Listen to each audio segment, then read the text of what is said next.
Hello, everybody. Of course, this is Reba Haas of Team Reba, Remax Metro, and also the show Open House with Team Reba, available on radio and podcast.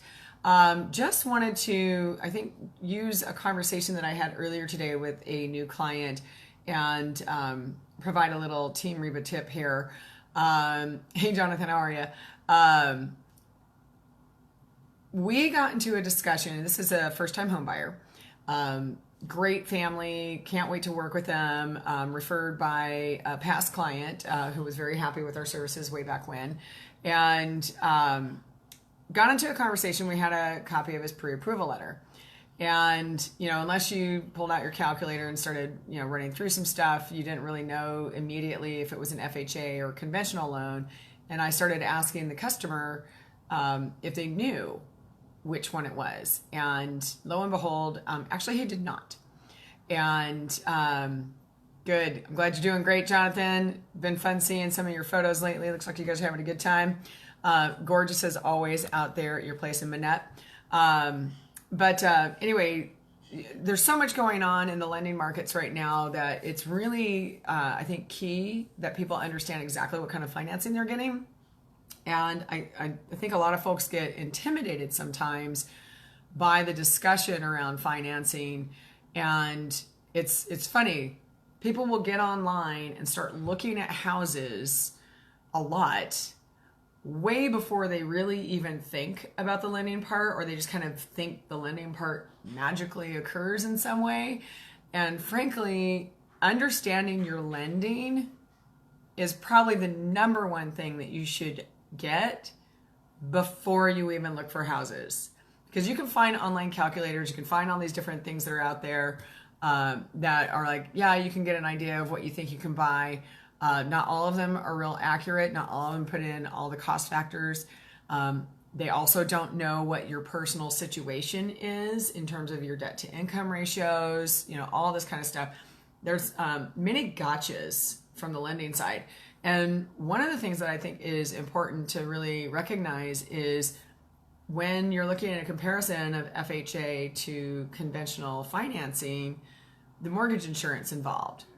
Because when you're getting an FHA loan, I agree, Jonathan, definitely do the lending part up front. FHA has now mortgage insurance, monthly mortgage insurance that never goes away. They used to have an option for it to go away, but years ago they changed that.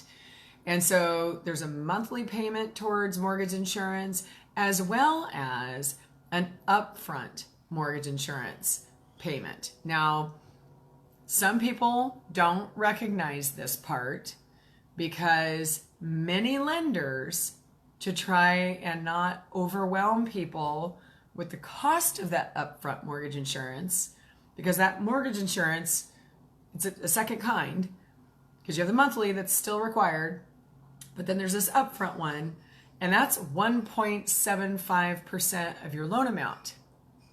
So think about that. You have a $300,000 loan, that's a significant amount. And what happens is they kind of bury it in your payment because they're saying, oh, well, we'll just finance it, and then it's amortized, so it's less. But the thing is now you're doubly paying for this mortgage insurance, and you may not even realize that you're doing it.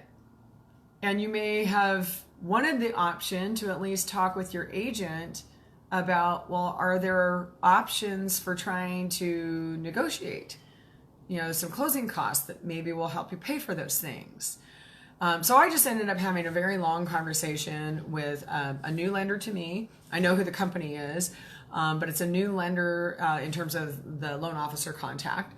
And, when I called him, by the way, people, will you please listen to your voicemail messages? Don't just call people back because you saw you had a missed call. If you see there's a voicemail, please listen, because he didn't listen. And so he didn't realize who I was. And he called me up. We started having all these questions. And he thought I was a listing agent. So he's being kind of cagey about the conversation. And I don't know, he hasn't listened to my voicemail, so I just assume, why are you being so cagey? And finally he asked me, he's like, wait, who do you represent? He's like, do you represent this party? And I'm like, yeah, I do. And because he was like, yeah, you have all this very personal, private information about him. I'm like, yeah, because we get to know our clients really, really well.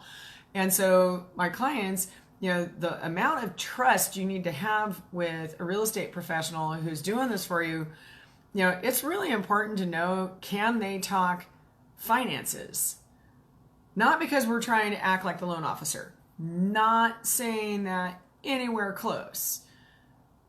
But dang it, you should be working with somebody who at least knows the lingo.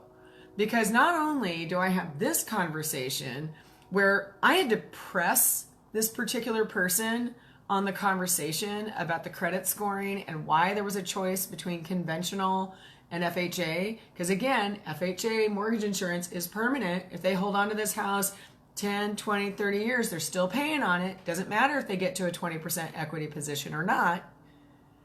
Conventional typically gives you that option that when you get to 20%, now you have the opportunity to later on, when you get the value there, to have it removed. You have to take some other steps, of course, like go get an appraisal taken, and that costs a little bit of money. But even if it's $600-700 and you can get rid of a $200 a month payment, why wouldn't you do it, right? Unless you're planning on selling the house during that period of time, then it's dumb. But other than that, there's no reason why not, right? So why I say it's really important to be able to have an agent who knows how to discuss these things is because on the other side, I'm the listing agent on a house right now where I have a brand new freaking agent who doesn't understand discount points.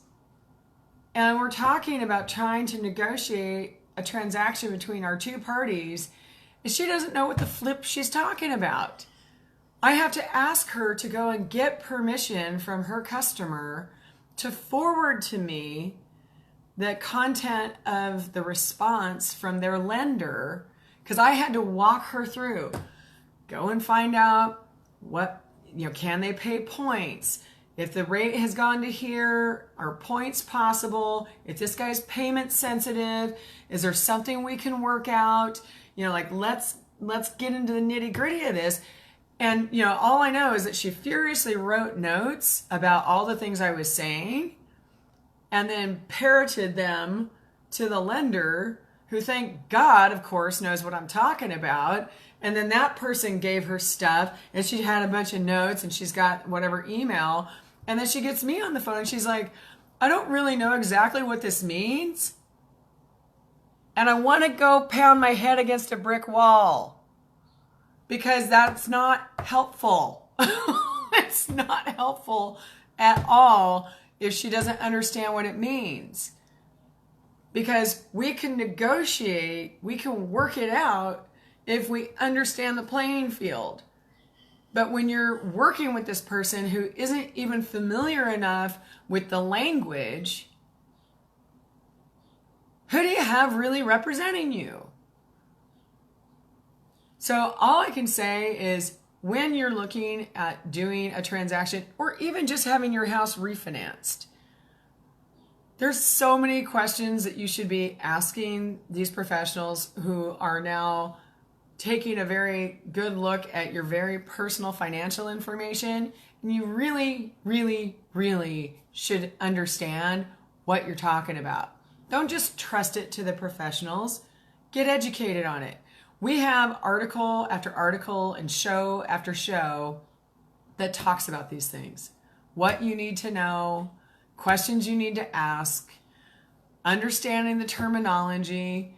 It's not as terrifying as people seem to think that it is. And that's what's so funny is people don't, like if I'm asking the questions, in their mind, their amygdala goes off as soon as there's a bunch of terminology that they don't understand. They kind of shut off.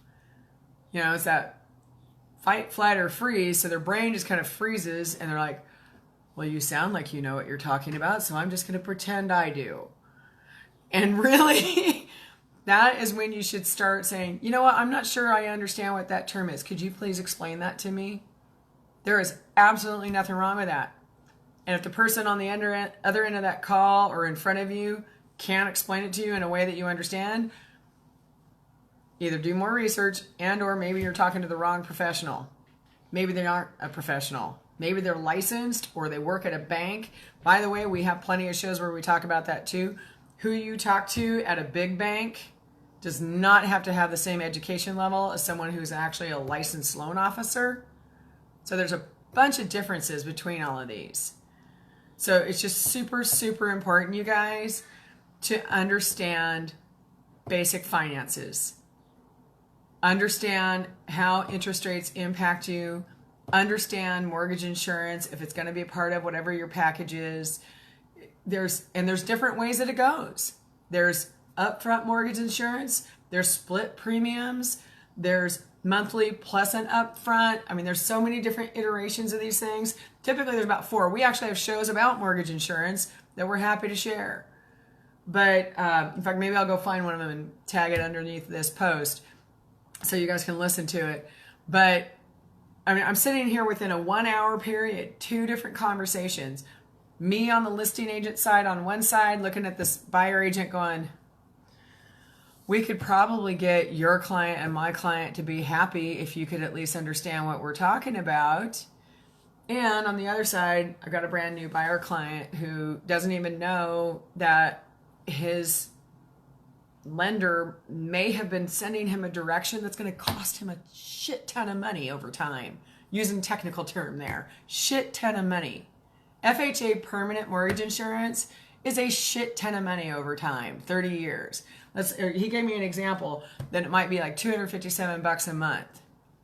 Calculate that over 30 years. Especially if it's not even necessary over a period of time, or we can get it maybe negotiated in a deal. So, there's a whole bunch of stuff that we could do around this, but you really have to know that the people working for you know what the hell they're talking about. And you need to understand what they're talking about so you know when to call BS. So anyway, I'm going to stop my little tangent because I realized I started going off on a tangent and not just being educational here. But if you have questions around any of this type of stuff, if you want to work with somebody who knows what the heck they're talking about, please give us a call. My direct number is 206-910-3429. You can get a hold of my whole team at info@teamreba.com. Or if you want to do a private direct to me, it's Reba, R-E-B-A, @teamreba.com. So anyway, y'all have a great rest of your day. Thank you everyone who's been watching and who will watch this. I appreciate it. And I'll thank you for the thumbs up and hearts and all that kind of stuff. Hey, Jose, how are you? Good to see you. Hey, Ann. But yeah, by all means, if you have any questions, please get a hold of me. Me and Eric are more than happy to answer any questions that you have around any of this kind of stuff and help you out. Okay, so take care. Bye.